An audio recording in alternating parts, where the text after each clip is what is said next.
আপনারা এটা জানেন তো যে অন্যের জন্য দোয়া করলে লাভ? ধরেন যে আপনার এক ভাই দারিদ্রের কষাঘাতে জর্জরিত, টাকা পয়সা না, আপনি দোয়া করলেন যে আল্লাহ আমার ভাইটা আর্থিক সমস্যায় আছে, তার আর্থিক সমস্যা দূর করে দাও।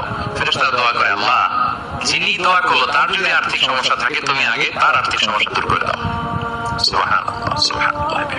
তো এক লোক এই হাদিসের ফজিলত শুনে ইফতারের পূর্ব মুহূর্তে যেহেতু দোয়া কবুল হয়, তার ওয়াইফ ইফতারি তৈরি করতেছে, এই হাদিসের ফজিলত শুনে এক লোক তার বন্ধুর জন্য দোয়া করতেছে যে আল্লাহ আমার বন্ধুটা তো এখনো বিয়ে হয় নাই, তুমি সুন্দরী রূপবতী একটা স্ত্রীর ব্যবস্থা করে দাও আল্লাহ আমার বন্ধুর।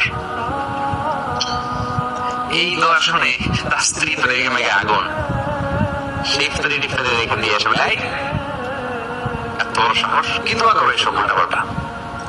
স্বামী বলে, কি দোয়া উল্টাপাল্টা, কি দোয়া করলাম? আমি তোমার বন্ধুর জন্য দোয়া করছি আল্লাহ তাহলে তুমি রূপবতী সুন্দরী স্ত্রীর ব্যবস্থা করে দাও। দোয়াই বলে, তুমি কি মনে করছো আমি হাদিসটা জানি না যে অন্যের জন্য ভালো কোনো দোয়া করলে আগে এটা নিজের জন্য কবুল হয়?